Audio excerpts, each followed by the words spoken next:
आलमीन जमिया वक़ामहु यौमल क़ियामति लिलमुज़निबीन अलमुतलव्विसीन अलख़त्ताईन अलहालिकीन शफ़िया फ़सल्लल्लाहु तआला वसल्लम व बारक अलैहि व अला कुल्लि मन हुवा महबूबुन व मर्दियुन लदैहि सलातुन तबक़ा व तदूमु बिदवामिल मलिकिल हय्यिल क़य्यूम व नशहदु अल्ला इलाहा इल्लल्लाहु वहदहु ला शरीका लहु व नशहदु अन्न सय्यदना व मौलाना मुहम्मदन अब्दुहु व रसूलुहु बिलहुदा व दीनिल हक़्क़ि अरसलह सल्लल्लाहु तआला अलैहि व अला आलिहि व सहबिहि व बारक व सल्लम अम्मा बाद फ़अऊज़ु बिल्लाहि मिनश शैतानिर रजीम बिस्मिल्लाहिर रहमानिर रहीम क़ाल अल्लाहु तबारक व तआला फ़िल क़ुरआनिल अज़ीम वल फ़ुरक़ानिल हमीद इन्नल्लज़ीना क़ालू रब्बुनल्लाहु सुम्मा इस्तक़ामू ततनज़्ज़लु अलैहिमुल मलाइकतु अल्ला तख़ाफ़ू वला तहज़नू वअबशिरू बिल जन्नतिल्लती कुन्तुम तुअदून आमन्तु बिल्लाहि सदक़ल्लाहु मौलानल अज़ीम व बल्लग़ना रसूलुहुन नबियुल अमीनुल करीम व नहनु अला ज़ालिका लमिनश शाहिदीन व शाकिरीन वल्हम्दुलिल्लाहि रब्बिल आलमीन। बवक़ार उलमाए मिल्लत इस्लामिया हाज़िरीन मज़्द, आइए हम और आप सब अहबाब मिलकर सबसे पहले इंतहाई अक़ीदत व मोहब्बत के साथ अपनी और सारी कायनात के मरकज़ अक़ीदत आलम नूर के पेकर लतीफ़ अर्श इलाही के मसनद नशी शहर यार इरम ताजदार हरम नो बहार शफ़ाअत हुज़ूर रहमतुल लिल आलमीन त्वाहा व यासीन मुरादुल मुश्ताकीन शम्सुल आरिफीन सैयदुस सालिकीन मक्की सरदार मदीने के ताजदार नाइब परवरदिगार अहमद मुख्तार जनाब मोहम्मदुर रसूलुल्लाह अरवाहुना फ़िदा सल्लल्लाहु अलैहि वसल्लम की बारगाह अक़ीदत व एहतराम में नजराने दुरूद पेश करने की सआदत हासिल करें। बुलंद आवाज़ से दुरूद शरीफ पढ़ें। अल्लाहुम्मा सल्ली अला सय्यदिना व मौलाना मुहम्मदिन मादिनिल जूदी वल करम मंबइल इल्मि वल हिल्मि वल हिकम व आलिहि व सहबिहि व बारिक व सल्लिम सल्लु अलैहि सलातम व सलामन अलैका या सय्यदी या हबीबी या रसूल अल्लाह सल्लल्लाहु तआला अलैहि वसल्लम। हो न ये फूल तो बुलबुल का तरन्नुम भी न हो, चमने दहर में कलियों का तबस्सुम भी न हो, ये न साक़ी हो तो फिर मैं भी न हो, खुम भी न हो, बज़्म तौहीद भी दुनिया में न हो, तुम भी न हो। ख़ैमा अफ़लाक का इस्तादा इसी नाम से है, लफ्ज़े हस्ती तपिशी मादा इसी नाम से है। क़ुव्वत इश्क़ से हर पस्त को बाला कर दे, दहर में इसमें मोहम्मद से उजाला कर दे कि मोहम्मद से वफ़ा तूने तो हम तेरे हैं, ये जहाँ चीज़ है क्या लोहो कलम तेरे हैं। बमुस्तफ़ा बरसा खेश राकिदी हमाऊस गरबाऊ न रसीदी तमाम बुहलबीस। अल्लाह की सरता बकदम शान है ये, इंसान ही इंसान व इंसान है ये। कुरान तो ईमान बताता है इन्हें, ईमान ये कहता है मेरी जान है ये। हज़रात गिरामी, आज का यह अज़ीम व शान रूह परवर ईमान अफरोज जलसा इस्लाह मुआशरा कॉन्फ्रेंस आप लोग अच्छी तरह जानते हैं और मैं भी जानता हूँ कि आप हमारी जमात के एक अज़ीम व शान ख़तीब को सुनने के लिए बैठे हुए हैं। मिंबर शरीफ पर उलमा भी हैं, सियासी क़यादतें भी हैं। अल्लामा ज़ाहिद रज़ा साहब की मोहब्बतें हैं कि मैं इस जलसे में शरीक हूँ अल्हम्दुलिल्लाह, वरना मैं इस तरह के जहाँ वन मैन शो हो बहुत कम अपने आप को शो करने की कोशिश करता हूँ। बहरहाल ये इनकी मोहब्बतें हैं कि मुझे आवाज़ दी और अभी मुझे आए हुए 2-3 दिन हुए इंडिया में और मैं हाजिर आ गया अल्हम्दुलिल्लाह। मिंबर शरीफ पर मेरे कई हम जमात साथी यहाँ मौजूद हैं अल्हम्दुलिल्लाह। मैं इन तमाम के हवाले से जो अहले इल्म है एक बात अर्ज़ करके आगे बढ़ना चाहता हूँ। शिकार माँ के तस्खीर आफ्ताब करूँ, किसे मैं तर्क करूँ, किसका इंतिखाब करूँ। हज़रत अल्लामा इरफानुल हक साहब किबला जो मेरे बड़े मुखलिस हैं माशाअल्लाह, यहाँ तशरीफ़ फरमा है और तमाम अहबाब तशरीफ़ फरमाएँ। मैं जानता हूँ कि आप किस मिजाज की तकरीर सुनना चाहते हैं। मैं थोड़ा सा हमारे चेयरमैन साहब जो वक्फ बोर्ड के नए नए यहाँ तशरीफ़ फरमा, उनका इस्तकबाल हुआ, सुभान अल्लाह, अच्छी बात है, अल्लाह पाक बुलंदी अता फरमाए।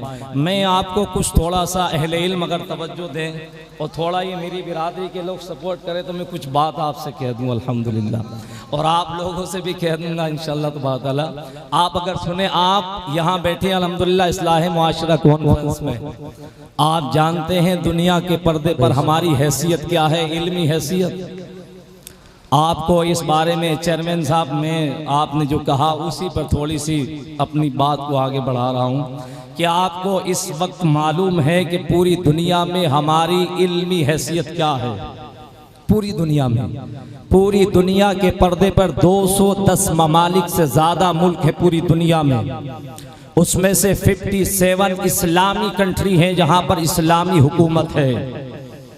आज अफसोस के साथ पूरी दुनिया, तकरीबन मैंने बहुत दुनिया देखी अल्हम्दुलिल्लाह, उस दुनिया को देखने के बाद मैं आपसे अर्ज कर रहा हूँ कि आज हमारा इल्मी मकाम क्या है पूरी दुनिया में।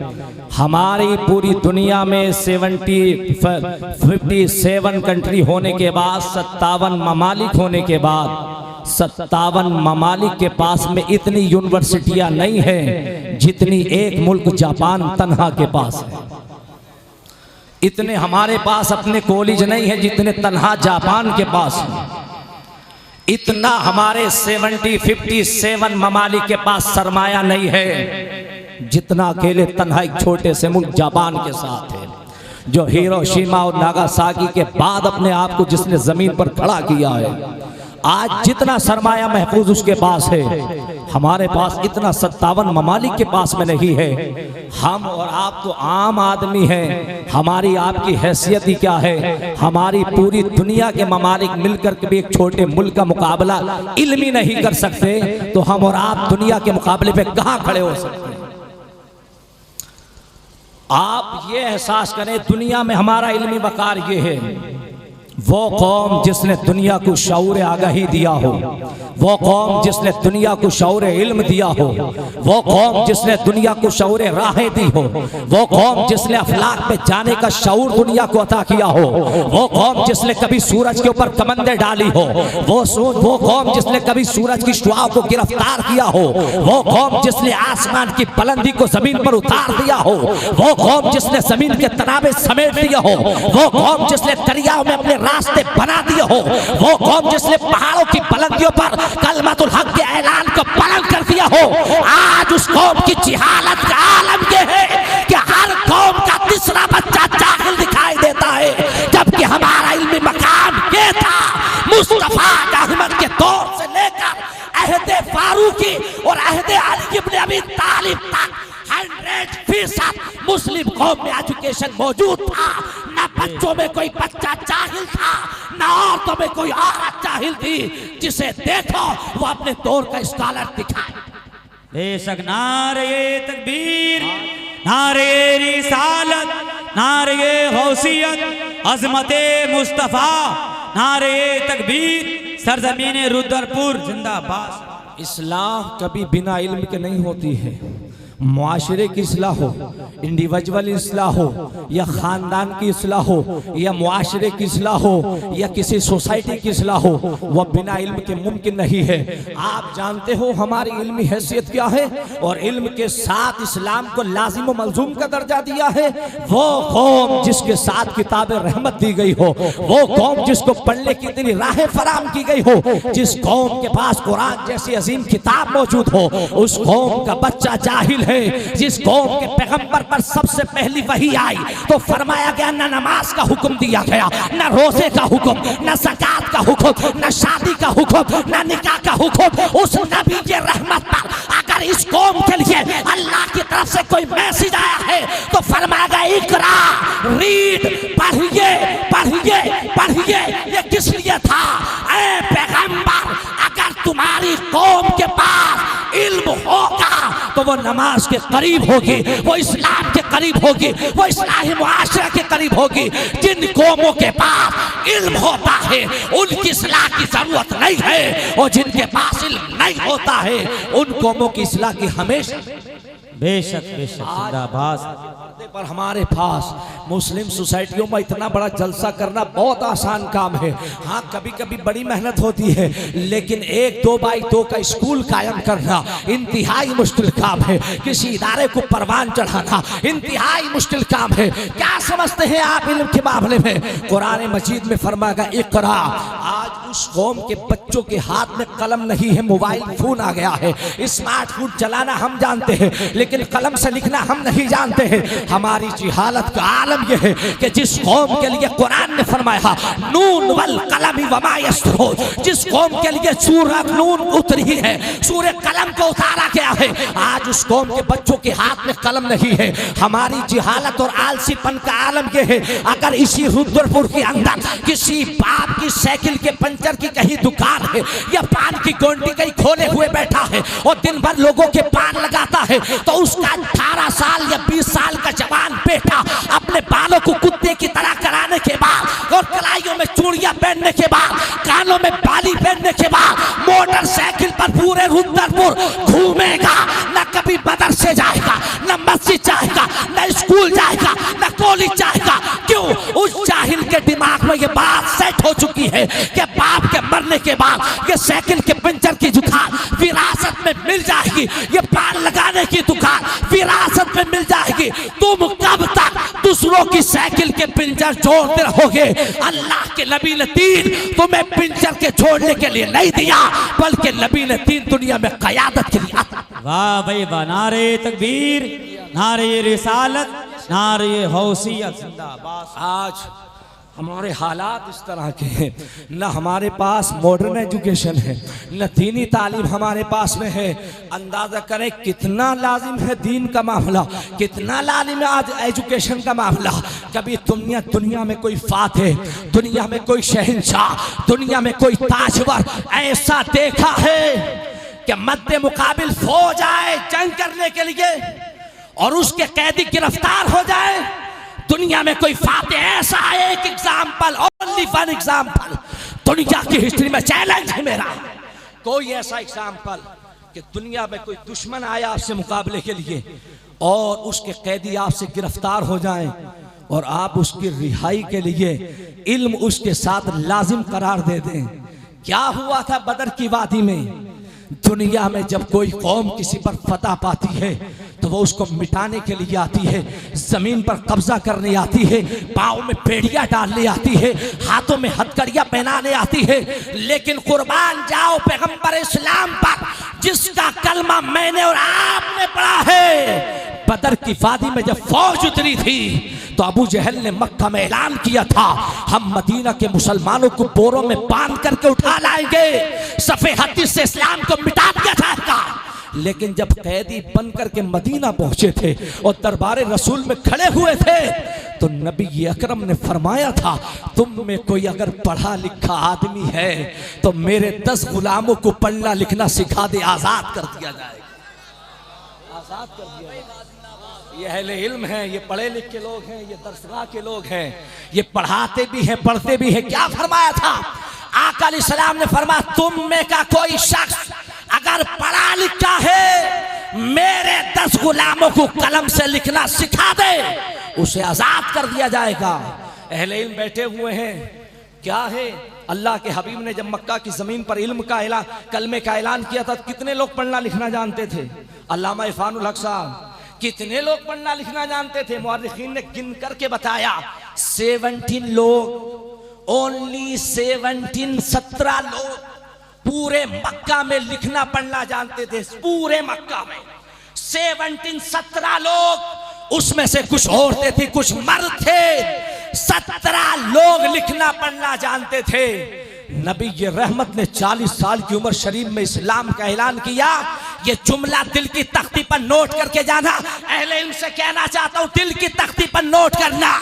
सिर्फ 22 साल की छोटी कलील मुद्दत में मेरे पैगंबर ने 1,10,000 लोगों के हाथ में कलम अता, 1,10,000 लोगों के हाथ में पैगंबर इस्लाम ने सिर्फ ओनली 23 ईयर्स में 1,10,000 लोगों के हाथ में कलम अता कर दिया था। कहाँ है आज वो इल्मी इनकलाब? क्या ये जलसों में आने का मकसद ये है कभी सबक भी हासिल करोगे? मैंने देखा है दुनिया को मैंने मॉरिशस देखा, अफ्रीका देखा, हॉलैंड देखा है, जर्मनी देखा है, साउथ के मैंने बहुत यूरोप के इलाके देखे, इंग्लैंड को देखा है, मैं फिजी आइलैंड तक गया हूँ। मैंने वो दुनिया देखी है जहाँ सूरज कायनात में सबसे पहले निकलता है, और मैंने वो भी देखा है जहाँ सबसे आखिर में छुपता है। वहाँ मुसलमानों की आज हालात ये हैं। रुद्रपुर में आने वाले इस इस्लाह मुआशरा कॉन्फ्रेंस में सुन्नी सही अकीदा मुसलमानों, ये माह मुबारक सरकार जिला का है।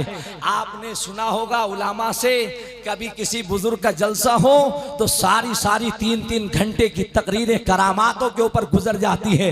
बेशक करामतों का में मुनकर नहीं हक है, और मिन हाइसुल करामत इनकार करना तो कुफ्र है, क्योंकि कुरान से साबित है। और कुरान में कई ऐसे वाक़िया सूरह नम्ल में मौजूद है, सूरह आले इमरान में मौजूद है, कई सारी जगह पर मौजूद है। मैं करामतों का मुनकर नहीं, मैं ये बताना चाहता हूँ कि गौसे पाक रज़ी अल्लाह ताला बेशक वो कसीरुल करामात थे, बल्कि मैं ये कहता हूँ कि जैसे और अंबिया किराम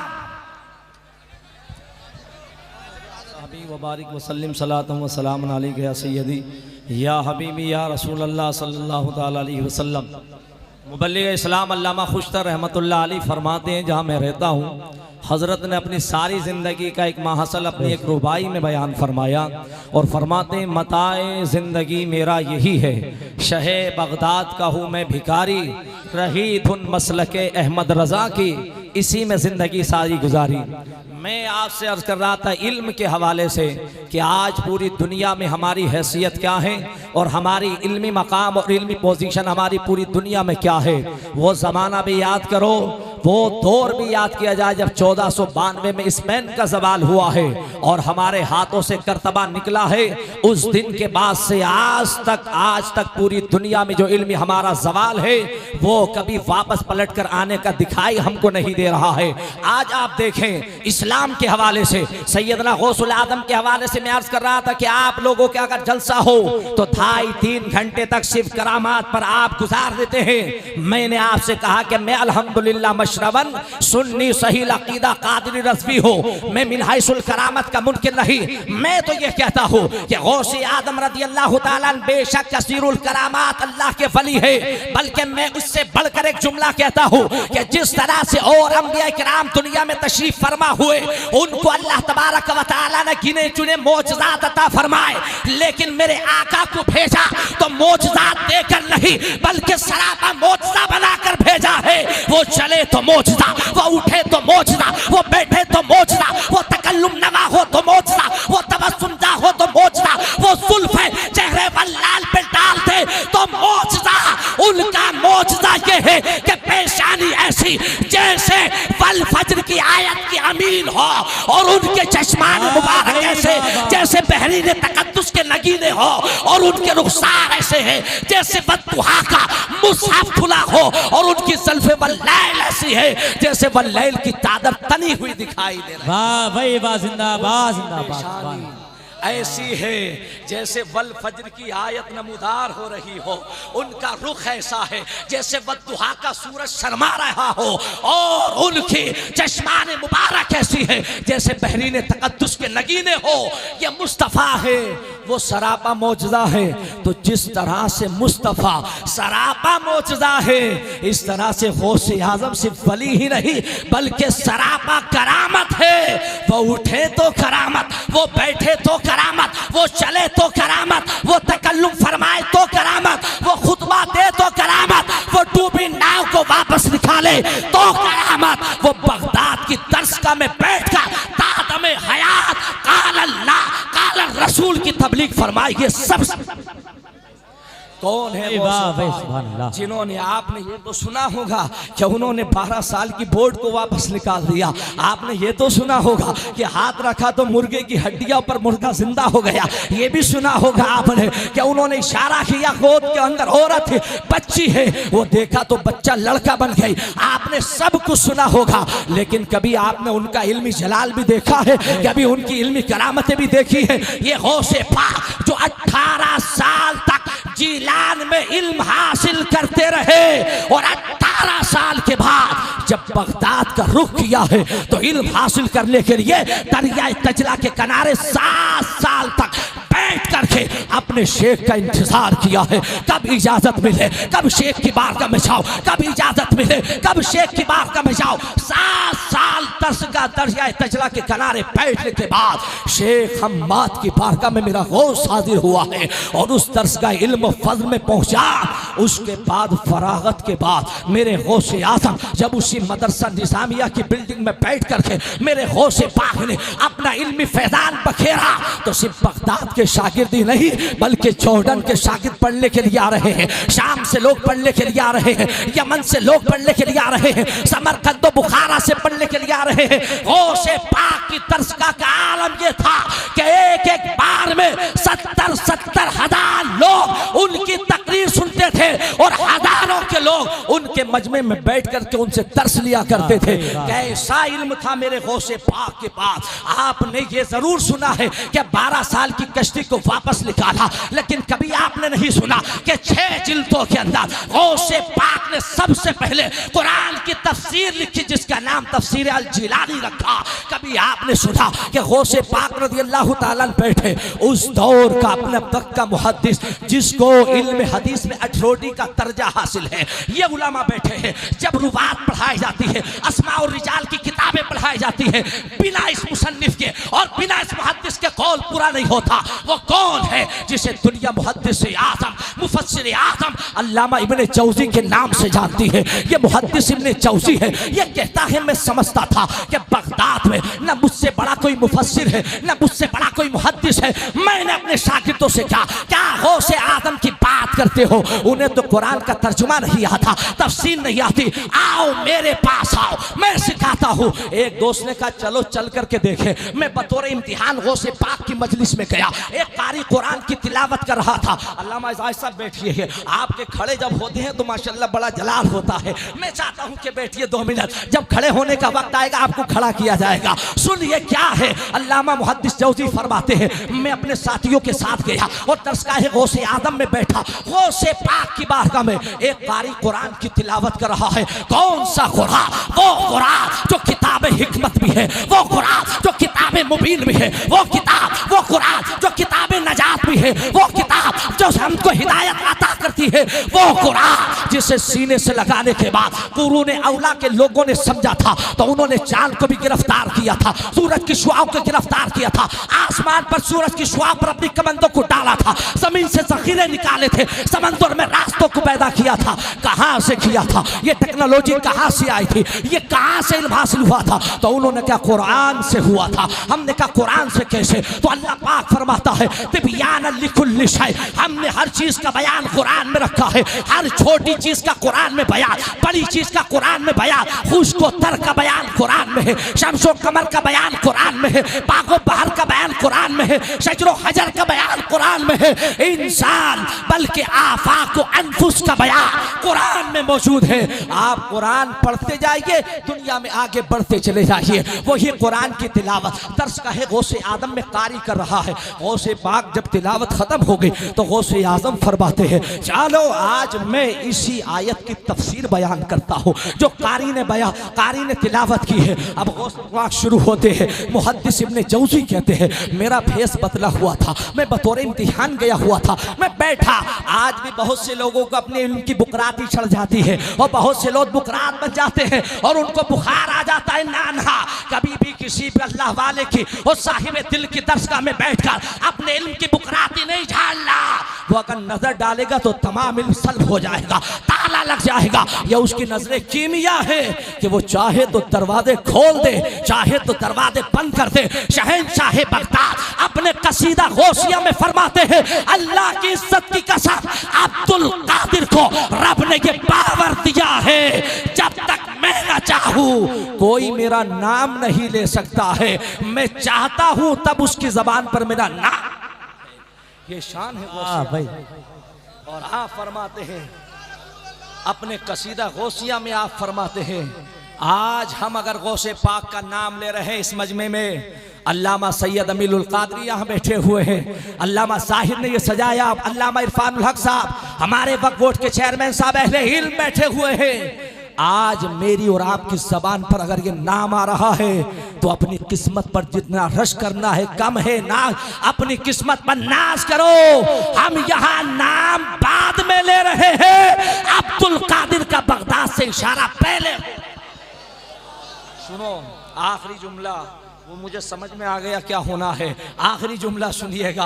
आखिरी जुमला ये है कि मुहद्दिस इब्ने जौज़ी फरमाते हैं कि गौसे पाक ने जब उस आयत करीमा की तफसीर को बयान किया तो मेरे साथी ने कोनी मारी का आप जानते हैं, तो कहा जानता हो। फिर दूसरी तफसीर बयान की कि इस आयत का एक रंग ये भी है, इस एंगल से भी समझा जा सकता है। फिर कोनी मारी का आप जानते हैं, मैंने कहा जानता हूँ। 1 2 3 4 5 6 7 8 9 10 11 तफसीर बयान की अब्दुल कादिर ने। मेरा दोस्त मारता रहा कि आप जानते हैं इसका ये रंग भी है, इसमें ये राज भी छुपा हुआ है, इस आयत से ये भी समझा जाता है। मैंने कहा मैं जानता हूँ, मैं जानता हूँ। अब्दुल कादिर फरमाते हैं इसकी 12वीं तफसीर ये है। मुहद्दिस इब्ने जौज़ी कहते हैं मेरे दोस्त ने कहा जानते हैं, कहा नहीं जानता। 12 से लेकर के 13 14 15 40 तक अब्दुल कादिर जिलानी ने तफसीरें बयान की। मुहद्दिस इब्ने जौज़ी कहते पहली 11 तो मैं जानता था, लेकिन 12 से लेकर जब 40 तक का सफर हुआ तो मैं गुम हो गया। ए अल्लाह ये कैसा इल्म है, ए अल्लाह ये कैसा समंदर है, ये कैसा बहरे बेकरार है, ये कैसा दरिया है, ये कैसा इल्म का धारा बह रहा है कि मुहद्दिस इब्ने जौज़ी कहता मुझे पता ही नहीं था कि 12वीं अंगल ये भी है, इसकी रंग ये भी है, इसकी तफसीर ये भी है। और फरमाते हैं मुहद्दिस इब्ने जौज़ी ये यही बस नहीं हुआ, अब्दुल कादिर ने 40 तफसीरें बयान करके फरमा सुनो ये तो काल की तफसीरें थी, अब मैं तुम्हें हाल की तरफ लेकर के आता हूँ। इतना जुमला कहा था तो मुहद्दिस इब्ने जौज़ी ने गिरेबान पकड़ा, अपना गिरेबान चाह किया और वहीं पर अपनी पगड़ी उतार कर रखी और कहा अब्दुल कादिर दुनिया के सारे मुफस्सिर बच्चे हैं, उनका अगर कोई बाप है तो अब्दुल कादिर जिलानी। भाई नारे तकबीर, नारे रिसालत, नारे गौसियत, मसलके आला हजरत फैजाने गौसे आजम। ये भी एंगल है गौसे पाक को समझने के लिए। इल्म समझिएगा, दरसगाह काम कीजिएगा, फिर कभी आएंगे तो आपसे इल्मी गुफ्तगू करेंगे। I will come back next time इंशाअल्लाह ताला। I will meet you may Allah ताला all bless you. Thank you very much. अस्सलाम।